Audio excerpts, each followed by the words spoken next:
নমস্কার দর্শক এবং শ্রোতা বন্ধুগণ, আশা করি আপনারা সকলেই ভালো আছেন, সুস্থ আছেন। বাংলা গল্পের সম্ভার পরিবারে আরও একবার আপনাদের স্বাগত জানাই। প্রতি শনিবারের মতন এই শনিবারেও আপনাদের জন্য রয়েছে ভিন্ন ধরনের একটি গল্প। আজ আমাদের নিবেদন লেখিকা গৌরী দের কঙ্কাল। লেখিকা গৌরী দে 1939 সালের 26শে জানুয়ারি উত্তর কলকাতায় জন্মগ্রহণ করেন। তিনি কলকাতা বিশ্ববিদ্যালয় থেকে বাংলা ভাষায় পিএইচডি করেছেন। তিনি তার জীবনে বসুমতী, সাপ্তাহিক বর্তমান, শোকতারা, নবকিল্লাল সহ নানা পত্রপত্রিকায় লিখেছেন। তার লিখিত বইয়ের সংখ্যা 20টি। তার মধ্যে উল্লেখযোগ্য হল ডাক্তারের ডায়েরি, রোমাঞ্চকর ভূতের গল্প, গা ছমছম ভূতের গল্প, মহাভারতের প্রেম কথা, ড্র্যাকুলা প্রভৃতি। শিশু ও কিশোরদের জন্য তার লেখা ভূতের গল্পগুলি অনন্য সাধারণ। 1980 সালে শান্তিনিকেতন থেকে তিনি সঙ্গীতে গীত ভারতী উপাধি পেয়েছেন। সাহিত্যরত্ন পুরস্কারেও তিনি ভূষিত হয়েছেন। ধূমপান, মদ্যপান স্বাস্থ্যের পক্ষে ক্ষতিকারক। গল্পের লেখিকা গল্পের আবহ এবং প্লট তৈরির খাতিরে অনেক সময় ঝাড়ফুঁক এবং তন্ত্রমন্ত্রের ব্যবহার করে থাকেন, কোনো রকম অযৌক্তিক ভীতিকে প্রশ্রয় দেওয়ার জন্য নয়। আমরা আশা করব আমাদের শ্রোতা বন্ধুগণ খোলা মনে গল্পটি উপভোগ করবেন। শুরু হচ্ছে কঙ্কাল। গভীর রাত, নিঝুম, নিস্তব্ধ পাড়া। বড় রাস্তা ছাড়িয়ে একটু গলির ভেতরে 28 নম্বর বাড়িটায় শুধু একজন কারো প্রতীক্ষা করছে। তার মুখে চোখে উৎকণ্ঠা।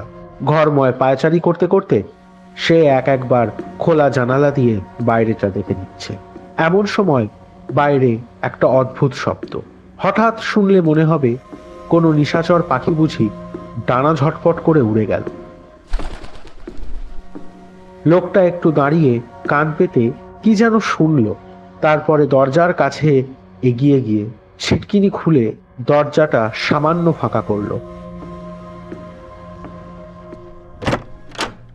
সঙ্গে সঙ্গে বাইরে দাঁড়ানো এক আগন্তুক চট করে নিঃশব্দে ভেতরে ঢুকেই বলে উঠল, মিস্টার মুখার্জি, মাল রেডি?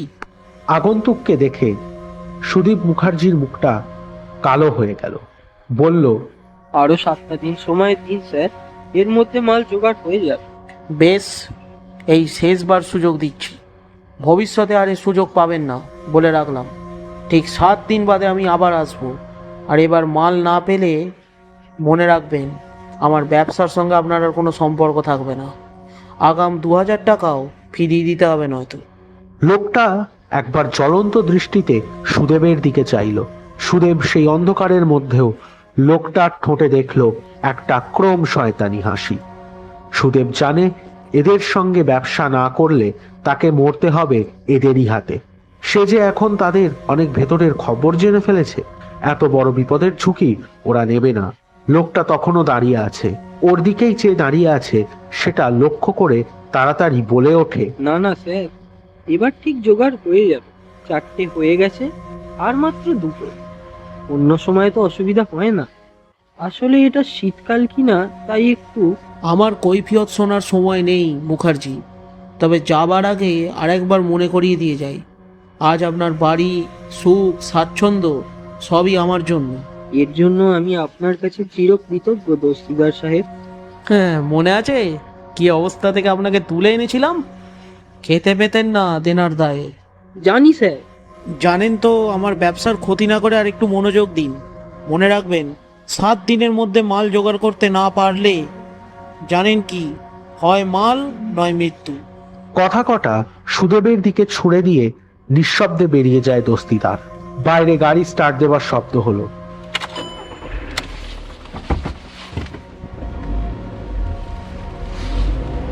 সুদেব বুঝলো ওরা চলে গেল। সে যেমন দাঁড়িয়েছিল তেমনই দাঁড়িয়ে রইল। ঘরের আলোটা জ্বলে উঠতেই চমকে ফিরে তাকালো সুদেব। ভেতরের ঘর থেকে বেরিয়ে এসেছে প্রকাশ, সুদেবের অ্যাসিস্ট্যান্ট। সারা মুখে পাথরের কাঠিন্য, তারই মধ্যে একটু চিন্তার আভাস। স্যার, মাল জোগাড় করতে না পারলে কিন্তু না খেয়ে মরতে হবে স্যার। জানি জানি, আমাকে আর নতুন করে সেই কথা মনে করিয়ে দিতে হবে না। যত সব অপদার্থের দল, সব কাজ আমাকেই করতে হবে। প্রকাশের মনে হচ্ছিল কথাটা বলি যে সুদেব নিজেই এ ব্যবস্থা করেছে। প্রকাশকে টাকা দিয়ে নয় কমিশনের ভিত্তিতে রাখবার সময় সুদেব নিজেই কাজ ভাগ করে বলেছিল মাল জোগাড় করার দায়িত্ব তার আর মাল তৈরি করবে প্রকাশ। কিন্তু বলল না, কেননা বলার সুযোগ পেল না। সঙ্গে সঙ্গে সুদেব বলে উঠল, কটা বাজলো বলো তো? রাত 10টা। খাবার রেডি আছে? হ্যাঁ স্যার, খাবার রেডি আছে। বেশ, আমার কালোর অ্যাপারটা দাও, একটু ঘুরে আসি। এত রাতে স্যার? এখন তো সবে। উপায় নেই, সময় কম। দেখি বরং একবার ভাগ্যটা পরীক্ষা করে আসি। পাশের ঘর থেকে প্রকাশ কালোর অ্যাপারটা এনে দিতেই সুদেব মাথা থেকে সেটা ভালোভাবে মুড়ি দিয়ে রাতের অন্ধকারে দরজা খুলে মিলিয়ে গেল।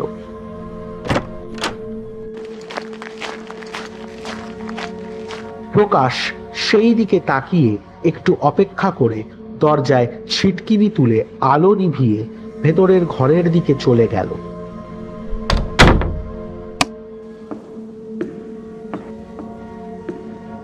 তার এখনো 3টে মাল প্যাক করার কাজ বাকি পড়ে আছে। সাধারণত গঙ্গার ধারের কাছেই সুদেব তার ঈপ্সিত শীতবস্তুর সন্ধান পেয়ে যায়, কিন্তু যেহেতু সময়টা শীতকাল, তাই রাত 10টার সময় জায়গাটা একেবারে নির্জন আর ফাঁকা হয়ে গেছে। অন্যদিন হলে হয়তো সে আরেকটু এগিয়ে যেত, কিন্তু আজ আর তা করল না। ভেতরে ভেতরে একটা আতঙ্ক, একটা চিন্তা তাকে ক্লান্ত করে তুলেছে। সামনের বড় বটগাছটার তলায় সিমেন্টের বেদি। সুদেব সেখানেই বসে একটা সিগারেট ধরালো।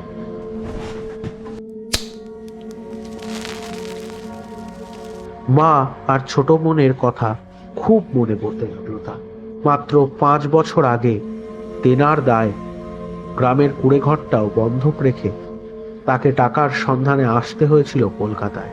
সারাদিন ধরে কাজের চেষ্টায় ঘুরে ঘুরে সেই রাতেও সে বসেছিল গঙ্গার ধারে।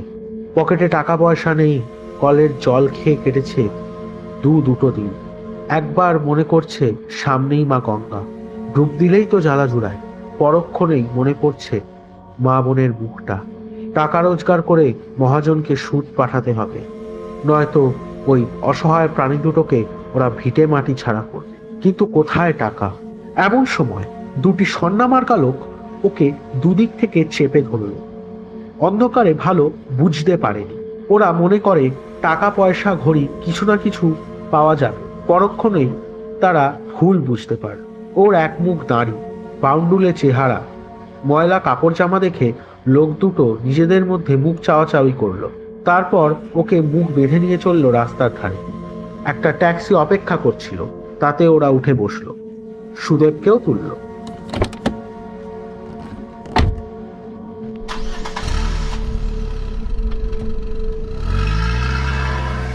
অনেক ঘুরে ঘুরে বেশ একটা জমকালো বাড়ির গেটের ভেতর দিয়ে ওদের গাড়িটা ঢুকলো। সুদেব লক্ষ্য করলো ট্যাক্সি যে চালাচ্ছিল সেও ওদের লোক। সুদেবকে ওরা নিয়ে গেল একটা ঘরে। ইজি চেয়ারের ওপর বসে সিগারেট খাচ্ছিল দস্তিদার সাহেব।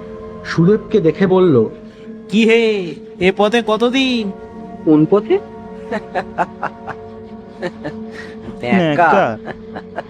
বুঝতে বুঝতে পারছো না? ভদ্রভাবে কথা বলুন। আমি ভদ্র ঘরের ছেলে। অভাব পড়েছে, তাই গ্রাম ছেড়ে কলকাতায় এসেছি। লোক দুটো কিছু বলতে যাচ্ছিল, ওদের থামিয়ে দস্তিদার বলল, কতদূর পড়েছো যে চাকরি পাবে? স্কুল ফাইনাল পাস করেছি। হবে আর কি, মস্ত চাকরি দেবে তোমার। দস্তিদার আবার ওদের থামতে বলল। তারপর সুদেবের দিকে তাকিয়ে বলল, চাকরি না পেলে? মরবো। মা বোনের মৃত্যু দেখার আগে নিজেই গঙ্গায় ঝাঁপিয়ে পড়বো। আহা, অত কষ্ট করার দরকার নেই। তার চেয়ে সহজ উপায় জানা আছে আমাদের। চলো আমাদের সঙ্গে, দেখিয়ে দেব। দাঁড়াও, চাকরি চাও? দেব, কিন্তু যা বলবো তাই করতে হবে। না পারলে মৃত্যু। রাজি? সুদেব হঠাৎ দস্তিদারের পা জড়িয়ে ধরলো আর বলল, যা বলবেন তাই করব, শুধু একটা চাকরি চাই। কাজটা একটু কঠিন, কিন্তু একবার ঢুকলে মৃত্যু না হয়ে বেরোতে পারবে না। ভেবে দেখো, সুদেবের ভাবার মতো কোনো মনের অবস্থা ছিল না। সে শুধু একটা কথাই শুনেছে, চাকরি। তার মাথার মধ্যে ঘুরছে টাকা। সেদিন না বুঝলেও পরে বুঝেছিল সুদেব কি ধরনের জালে এসে জড়িয়ে পড়েছে। এখন আর তার টাকার অভাব নেই। মহাজনের টাকা প্রায় শোধ হয়েই এসেছে। বোনের বিয়ের টাকাও জোগাড় হয়েছে, বাকি খালি বাড়িটার বন্ধক ছাড়িয়ে নেওয়া। দস্তিদারকে সে মাল জোগাড় করে দেয়, মোটা মোটা টাকা পায়। উত্তর কলকাতায় একটা বাড়িও কিনে দিয়েছে দস্তিদার। ওখানেই তার আর প্রকাশের থাকা। ভেতর দিকে ছোট্ট কারখানা, মাল তৈরি করে প্যাক করা হয়। ভবিষ্যতের কথা সে আর ভাবে না। ভাবতে ভাবতে কত রাত হলো কে জানে। সুদেব উঠে দাঁড়ালো। বাড়ি যেতে হবে। প্রকাশ তার জন্য অপেক্ষা করছে। হঠাৎ ধূমকেতুর মতো একটা লোক ওই সময় ওর সামনে এসে দাঁড়ালো। এই শীতেও তার গায়ে একটা শতছিন্ন শার্ট, তালিমারা প্যান্ট, পায়ে পুরনো হাওয়াই চটি। ডান হাতটা মুঠো করে সুদেবের দিকে বাড়িয়ে চারপাশটা দেখে নিয়ে লোকটা বলল, ভালো মাল আছে দাদা, নেবেন নাকি? একেবারে সুইস মেড। সুদেব ওর ডান হাতটার তালুতে দেখলো কি একটা চিকচিক করছে। পকেট থেকে টর্চটা বের করে তার ওপর ফেলতেই চমকে উঠল। একটা দামি ঘড়ি, অন্তত 1000 টাকা তো হবেই। ওমেগা। বুঝলো জিনিসটা চোরাই। কত এ দেবে? গোটা 50 দিয়ে দিন, ছেড়ে দেবো। বেশ, 50 কেন, 100 দেব, কিন্তু আমার বাড়ি যেতে হবে। অত টাকা তো সঙ্গে নেই। না দাদা, টাকা না থাকে তো ছেড়ে দিন। আমি কিন্তু কোথাও যাব না কিন্তু। একটা কথা আছে জানেন তো, চড়ে চড়ে মাসতুতো ভাই। আমি আপনার দলে, তবে আজ একটু বেকার যাচ্ছে। যা হোক, ভয় খাবেন না, আমার বাড়ি চলুন, একটু চা জল খাবার খান, ভোর হলে ছেড়ে দেব, সেই সঙ্গে টাকাটাও নিয়ে যাবেন। লোকটা একদৃষ্টে তাকিয়ে কি দেখলো সুদেবের মুখে, তারপর খাবার আর টাকার লোভে শেষ পর্যন্ত রাজি হয়ে গেল। 15-20 মিনিটের মধ্যে ওরা এসে দাঁড়ালো বাগবাজারের মোড়ে। বড় রাস্তা পার হয়ে একটা গলির মধ্যে খানিকটা যাবার পরেই সুদেবের বাড়ি। সদরের সামনে এসে 3 বার টোকা দিতেই ভেতর থেকে দরজা খুলে গেল। ওহে প্রকাশ, ভদ্রলোককে চা জল খাবার দাও, আমরা ততক্ষণ একটু গল্প করি। প্রকাশের ঠোঁটে শয়তানি হাসি। সে নিঃশব্দে ঘর ছেড়ে বেরিয়ে ভেতরের ঘরে চলে গেল। লোকটি ঘরের চারদিকে অবাক হয়ে দেখতে লাগলো। সমস্ত ঘরটার অর্ধেকটা জুড়ে বড় বড় প্যাকিং বাক্স, এক একটা প্রায় 5 থেকে 6 ফুট লম্বা, 3 ফুট চওড়া।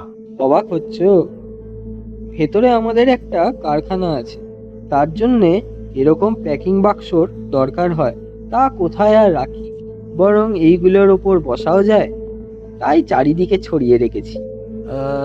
আচ্ছা, আপনার কিসের কারখানা বলুন তো? দেখাবো দেখাবো, সব দেখাবো, আগে তো খেয়ে নিন। সুদেব আর চোখে লক্ষ্য করল লোকটি সেই দামি ঘড়িটা বাঁ হাতের কবজিতে পরে নিয়েছে কখন। হাতে চায়ের কাপ আর সামান্য জল খাবার নিয়ে প্রকাশ ঘরে ঢুকলো।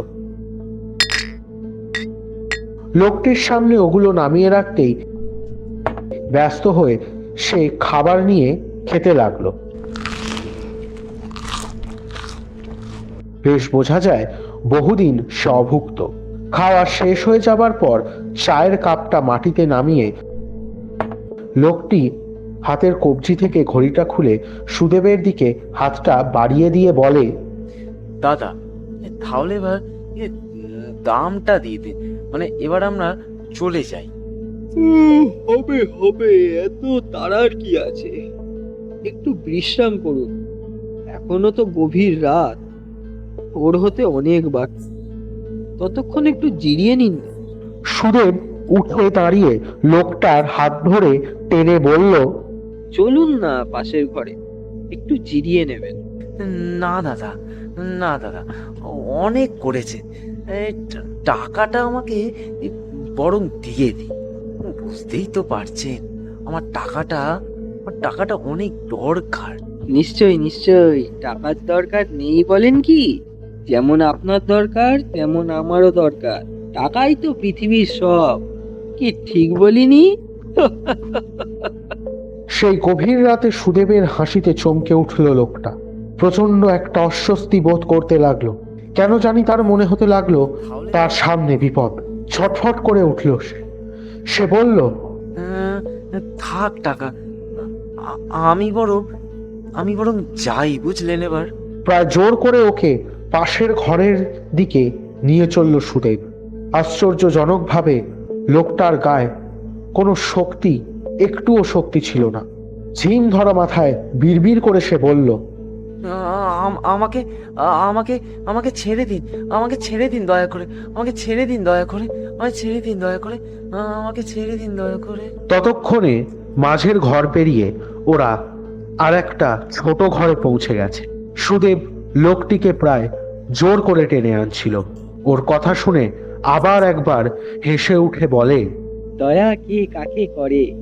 আজকে আপনার কাছেই আমি দয়া ভিক্ষে করব বলেই না চায়ের সঙ্গে ঘুমের ওষুধ মিশিয়ে দিয়েছি। সেই অর্ধ জাগরণের মধ্যেও কথাটা লোকটার কানে গেল। সঙ্গে সঙ্গে সে সব শক্তি নিয়ে ফিরে দাঁড়ালো। ঠিক সেই মুহূর্তে প্রকাশ ওর পায়ের কাছ থেকে একটা কাঠের পাটাতন সরিয়ে নিল। সুদেব সুযোগ বুঝে মারল এক ধাক্কা। লোকটি নিমেষে তলিয়ে গেল একটা অন্ধকার বিরাট চৌবাচ্চার ভেতর। একটা তীব্র অ্যাসিডের গন্ধ ঘরটাকে ভরিয়ে দিল। সঙ্গে সঙ্গে পায়ের কাছের খোলা তক্তাটা এঁটে দিল প্রকাশ। কে বলবে এর নিচে একটা মানুষ মারার কুয়ো আছে? লোকটা পড়ার সঙ্গে সঙ্গে একটু তীব্র চিৎকার করলো। তারপরে জল আছড়ানোর শব্দ, তারপর সব চুপ। কাজ শেষ করে প্রকাশ সুদেবের দিকে তাকালো। ওদের জোড়া চোখে তখন লোভের আগুন। সুদেব বলল, পাঁচটা হলো, আর মাত্র একটা। তারপর আমাদের হাতে আসবে নগদ 20,000 টাকা। মাত্র 5 দিন সময়। এর মধ্যে আর একটা কঙ্কাল চাই, জোয়ান মানুষের কঙ্কাল। 4টে মাল রেডি, প্যাকিং হয়ে গেছে? হ্যাঁ স্যার, এটাও পরশু দিনের মধ্যে রেডি হয়ে যাবে স্যার। আর থেকে মাংসগুলো গলে গলে পড়লেই আসলটা বেরিয়ে আসবে। কিন্তু প্রকাশ, আরো একটা চাই। প্রতি বছর শীতের সময় মাল জোগাড় করতে আমার বড্ড খাটনি হয়, কিন্তু দস্তিদার। স্যার, ওর ঘড়িটাও কিন্তু বেশ দামি, ওটাও বেচে কিন্তু। ঘড়ি? ঘড়ি লোকটা তো আমার হাতে ঘড়িটা দেয়নি। আহা, ওর হাতেই তো ছিল, আমি দেখেছিলাম স্যার। মেটালের ব্যান্ডের ওপর পিবি দুটো অক্ষর খোদাই করে লেখা ছিল, হয়তো প্রাণতোষ বা প্রদীপ। অ্যাসিডে পুরো 12টা বেজে গেল স্যার, কি আর বলবো। চুপ কর, নামে কি আসে যায়? বাড়তি টাকা আসতো, সেটাই তো মাটি হয়ে গেল। তা বটে স্যার, তা বটে। যাকগে শোনো, কালও ঠিক আজকের মতো বেরোতে হবে। তুমি খাবার রেডি করে রাখবে। এবারে যাব খালদারের ওই বস্তির দিকটা। অনেক মাতাল বাউন্ডুলে ঘোরাফেরা করে, বলা যায় না, একটা জোগাড় হয়ে গেলেও হতে পারে। কিন্তু পরপর দুদিন চেষ্টা করেও সুদেব একটাও মাল জোগাড় করতে পারল না। তৃতীয় দিন প্রকাশ যথারীতি বাড়িতে, আরও সুদেব বেরিয়েছে ধান্দায়। প্রকাশ পঞ্চম মালটিও প্যাক করে ফেলেছে। এমন সময় দরজায় শব্দ হলো। ঘড়িতে তখন রাত ঠিক 11টা। সুদেব এই সময়ই রোজ বাড়ি ফেরে। প্রকাশ তাড়াতাড়ি উঠে দরজাটা খুলে দিল। সঙ্গে সঙ্গে লোডশেডিং। সেই অন্ধকারের শুধু দেখা গেল এক পুরুষ মূর্তি। প্রকাশ ফিসফিস করে বলল, স্যার পেলেন? অন্ধকারের মধ্যেও প্রকাশ লক্ষ্য করল সুদেব কালো কম্বলটা দিয়ে পুরো শরীরটা ঢেকে রেখেছে, এমনকি চোখ দুটো ছাড়া সারা মুখটাও। সেই চোখ দুটো অন্ধকারেও জ্বলছে অস্বাভাবিকভাবে। প্রকাশ কিছু বলতে যাচ্ছিল, এমন সময় কালো কম্বলে ঢাকা লোকটা একটা চকচকে বস্তু ওর সামনে ঝুলিয়ে ফ্যাঁস ফ্যাঁসে গলায় বলে ওঠে, দাদা, আমার ঘড়ির দামটা। হ্যাঁ, তো সেই ঘড়ি। পাশের বাড়ির জানালা দিয়ে রাস্তার ওপার থেকে এক ফালি আলো এসে পড়ল ঘড়িটার উপর। প্রকাশ দেখল ব্র্যান্ডের উপর সেই পিবি অক্ষরটা জল করছে। প্রচন্ড চমকে উঠে প্রকাশ ছুটে পালাতে গেল ভেতরের দরজা দিয়ে। একটা ঠান্ডা হাত তার হাতটা চেপে ধরে বলল, টাকাটা দিন, নয়তো ঘাড় মোটকাবো। ওই দিন হঠাৎ প্রকাশের মনে হলো কোনো বজ্জাত লোক নয় তো। পরক্ষণেই তার মনে পড়লো সে নিজের হাতে কঙ্কালটা তুলে প্যাক করেছে। একটু সাহস পেয়ে সে চিৎকার করে বলল, কে তুমি, কে? সে রাতে চায়ের সাথে ঘুমের ওষুধ মিশিয়ে যত্ন করে খাওয়ালে আর চিনতে পারছি। কালো কম্বলটা এক টানে খুলে ফেলে অট্ট হাসি হাসলো সুদীপ। প্রকাশকে আর টাকার ভাগ দেবার প্রয়োজন নেই, পুরো টাকাটাই তো এখন তার। এবার টাকাটা নিয়ে শুধু কেটে পড়া, ব্যাস।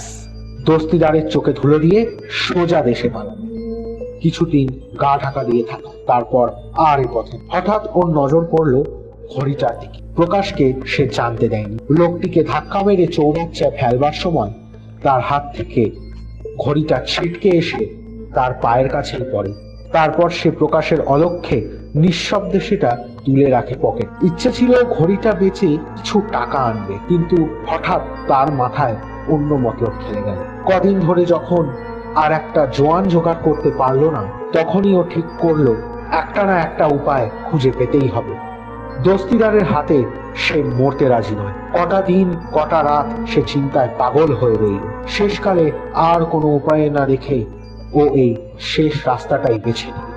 প্রথম তার মনে হয়েছে কাজটা অন্যায়, কিন্তু যত দিন গেছে মনে হয়েছে নিজেকে বাঁচাতে হবে, আর তার জন্য এছাড়া আর কোনো পথ নেই।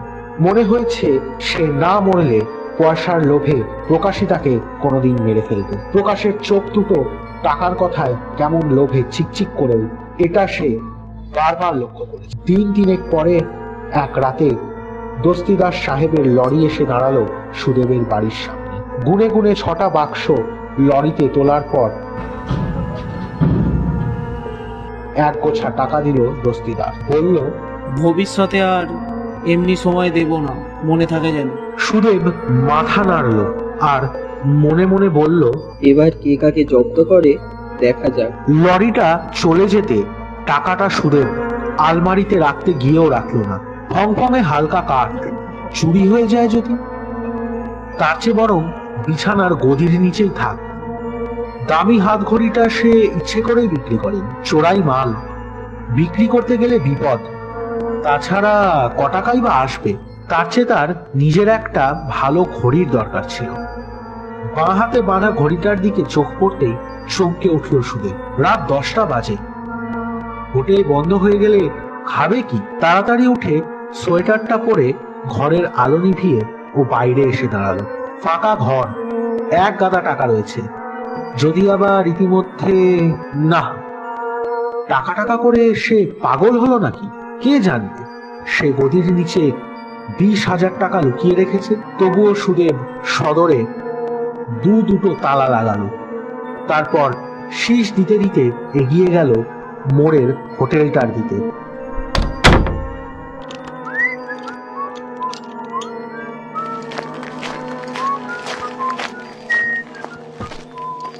ঘন্টাখানেক বাদেই আবার শীষ দিতে দিতে ফিরল সুদেব।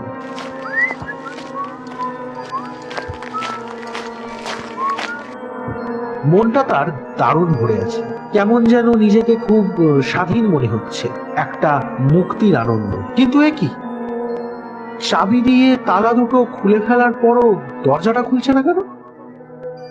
যেন মনে হচ্ছে কেউ ভেতর থেকে খিল তুলে দিয়েছে।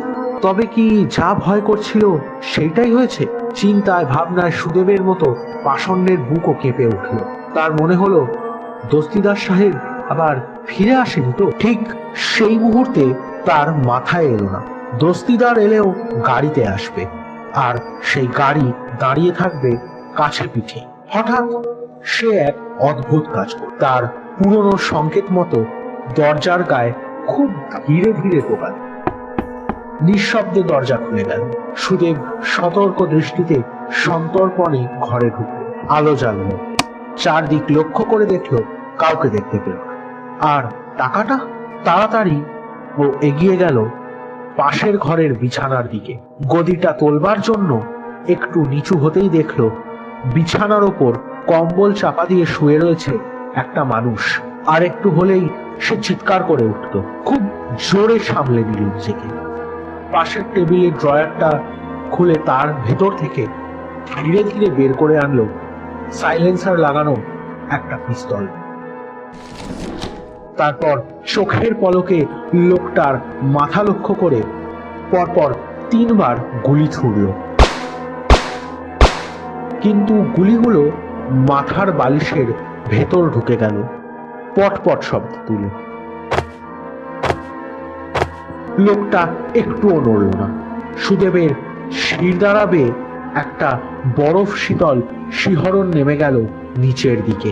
এ তুমি পরিচয় দাও, বলো, চুপ করে থেকো না, বলো। এপাশ ফিরে শুয়েছিল কি, আস্তে আস্তে এপাশ ফিরল। ধীরে ধীরে মুখের ওপর থেকে কম্বলটা সরিয়ে দিল। সুদেব পরিষ্কার দেখ জ্বলন্ত দৃষ্টিতে অ্যাসিডে পোড়া বিভৎস মূর্তিতে তার দিকে তাকিয়ে আছে প্রকাশ। তার চোখে প্রতিহিংসার আগুন। সুদেব পালাতে গেল, পারল না। কে যেন তার পা দুটো জোর করে মাটির সঙ্গে আটকে দিয়েছে। প্রেতাত্মা খাট ছেড়ে উঠল, গদির তলা থেকে তুলে নিল টাকার বান্ডিল। সুদেবের দিকে চেয়ে সেই বিভৎস মুখে অট্টহাসি হেসে ধীরে ধীরে মিলিয়ে গেল আলমারির ভেতর। প্রথমটা সুদেবের মনে হয়েছিল তার মতো কেউ বোধহয় অভিনয় করে দেখাবার চেষ্টা করছে, যেমনটি সে করেছিল প্রকাশের সামনে। কিন্তু এখন আর তার কোনো সন্দেহ নেই, প্রকাশের অতৃপ্ত আত্মা ফিরে এসেছে প্রতিশোধ নিতে। সুদেবকে পালাতে হবে, আগে প্রাণ, তবে তো টাকা। কিন্তু প্রকাশ কি তাকে নিষ্কৃতি দেবে? খুব ধীরে ধীরে সে দরজার কাছে এগিয়ে গেল। এ কি, দরজা বাইরে থেকে বন্ধ করলো কে? হিতাহিত জ্ঞান শূন্য সুদেব জোরে জোরে দরজায় ধাক্কা দিতে লাগলো। কেউ সাড়া দিল। পাগলের মতো সে জানলার ধারে ছুটে এলো। মোটা কাঁচের সার্সির ওপর একটা ভারী পেপার ওয়েট দিয়ে গায়ের জোরে মারতে লাগলো। কাঁচ ভেঙে পড়লো, কিন্তু বাইরে লোহার গড়াল। কি করে সে পালাবে? ভয়েসে আলমারির দিকে তাকাচ্ছে। ও জানে, ও অনুভব করতে পারছে আলমারির ভেতর দিয়ে প্রকাশের বিভৎস চোখ দুটো চেয়ে হাসছে। ও কি ভয়ঙ্কর! ভয় গলা শুকিয়ে কাঠ হয়ে গেছে। সুদেব দৌড়ে কলসি থেকে জল গড়িয়ে খেতে গেল। 1 ফোঁটা জল বেরোলো না। তেষ্টায় সে মরে যাচ্ছে, কিন্তু উপায় নেই। প্রকাশের আত্মা তাকে বন্দি করেছে। এবার সে তাকালো আলমারির দিকে, হাত জোর করে মিনতি করলো। প্রকাশ, তুমি আমার সব নাও, শুধু আমায় মুক্তি দাও। ঘরের মধ্যে একটা ঠান্ডা বাতাস বয়ে যায়, তার সঙ্গে চাপা হাসির শব্দ। সুদেব আবার অনুভব করে তার গলা শুকিয়ে যাচ্ছে। দৌড়ে কল থেকে জল খেতে যায় সে, কিন্তু 1 ফোঁটাও জল বেরোয় না। ক্লান্ত অবসন্ন সুদেবের শরীরটা ভারী হয়ে আসে। সে ধীরে ধীরে বিছানায় এসে বসে, শরীরটা বিছানায় এলিয়ে দেয়। ঠিক সেই সময় অনুভব করে তার পাশে কম্বল চাপা দিয়ে প্রকাশের প্রেতাত্মা শুয়ে আছে। সুদেব চিৎকার করে ওঠে, কে কোথায় আছো, বাঁচাও! ঘরটা সাউন্ড প্রুফ হওয়ায় কেউ তার ডাক শুনতে পায় না। সুদেব আতঙ্কগ্রস্তের মতো ছুটে গিয়ে সেই অ্যাসিড ঘরে ঢোকেই একমাত্র দরজার খিল তুলে দেয়। ও ঘরে প্রেতাত্মা, এ ঘরে তাকে সে কিছুতেই ঢুকতে দেবে না।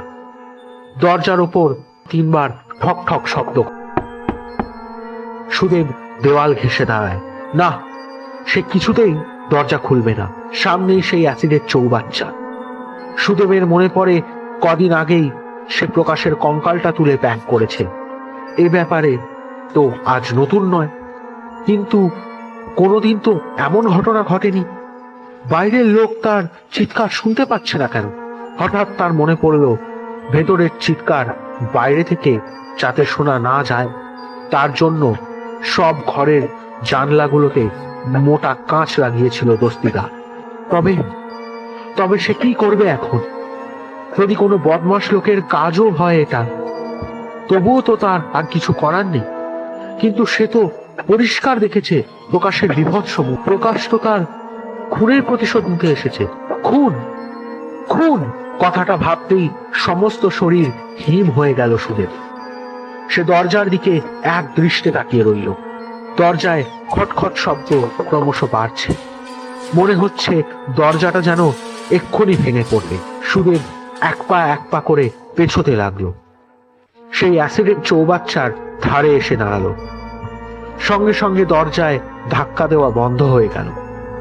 চারিদিক নিস্তব্ধ, কানে তালা ধরা শব্দহীন মুহূর্ত। আগের চেয়েও বেশি ভয় পেয়ে সুদেব আতঙ্কগ্রস্তের মতো নিঃশব্দে দাঁড়িয়ে আছে দরজার দিকে তাকিয়ে। অন্যদিকে চৌবাচ্চার ওপরের কাঠের পাটাতনটা ধীরে ধীরে ফাঁক হয়ে যাচ্ছে। সুদেবের সেই দিকে কোনো লক্ষ্য নেই। সে কেবল ভাবছে প্রেতাত্মাটা হয়তো দরজা খুঁড়ে ঢুকে আসবে ঘরে। এমন সময় চৌবাচ্চার ভেতরের ফাঁক দিয়ে একটা মাংসহীন কঙ্কালের হাত উঠে আসতে লাগলো ওপরের দিকে। হাতটা আস্তে আস্তে এগিয়ে গেল সুদেবের পা লক্ষ্য করে। তারপর হঠাৎ শক্ত করে চেপে ধরলো সুদেবের ডান পা। এক ঝটকায় তাকে নামিয়ে নিল চৌবাচ্চার ভেতরে। একটা চাপা আর্তনাদ, তারপর সব চুপ। বেশ কিছুদিন বাদে এক রাতে দস্তিদারের লরি এসে থামলো সুদেবের বাড়ি। দরজায় টোকা দিতেই দরজাটা খুলে যাওয়ায় বেশ অবাক হলো দস্তিদার। ঘরের মধ্যে কাঁচ ভাঙা এলোমেলো জিনিসপত্র আর ধুলো দেখে ভ্রু কোঁচকালো দস্তিদার। সুদেব, সুদেব, প্রকাশ, প্রকাশ, সুদেব। ডাকে সাড়া না পেয়ে কি মনে করে দস্তিদার সাহেব এগিয়ে গেল চৌবাচ্চার ঘরে। কাঠের পাটার তনটা সরাতেই দেখতে পেল একটা কঙ্কাল। দস্তিদারের লোকেরা সেই রাতেই কঙ্কালটা তুলল। দেখা গেল কঙ্কালটার বাঁহাতে ঝুলছে একটা বিবর্ণ ঘড়ি, যার ব্র্যান্ডের ওপর খোদাই করা রয়েছে ইংরেজির দুটি অক্ষর PB। বিছানার গদির নিচ থেকে পাওয়া গেল 20,000 টাকার বান্ডিল, কিন্তু সুদেব বা প্রকাশের কোনো সন্ধান পাওয়া গেল না। এতক্ষণ শুনছিলেন লেখিকা গৌরী বের লেখা কঙ্কাল। আমাদের গল্পের প্রযোজনায় রয়েছে সিটি লাইটস এন্টারটেইনমেন্ট ভেঞ্চার্স। গল্পের সূত্রধর ছিলাম আমি, প্রেরণা। পাঠকের চরিত্রে ছিল অপূর্ব, সুদেবের চরিত্রে ছিল সায়ন, প্রকাশের চরিত্রে ছিল ঐশিক, দুজন লোকের চরিত্রে ছিল সুরজিৎ ও রিক, দস্তিদার সাহেবের চরিত্রে ছিল কৌস্তব, কম্বলে থাকা লোকের চরিত্রে ছিল শুভ্র এবং লোকটির চরিত্রে ছিল রিক। গল্পটি ভালো লাগলে লাইক করুন, শেয়ার করুন এবং এই রকম আরও রোমাঞ্চকর গল্প শুনতে আমাদের চ্যানেলটি সাবস্ক্রাইব করুন। আজকের গল্পটি কেমন লাগলো সেটি জানাতে নিচে কমেন্ট করুন, ভুলে যাবেন না কিন্তু। ধন্যবাদ।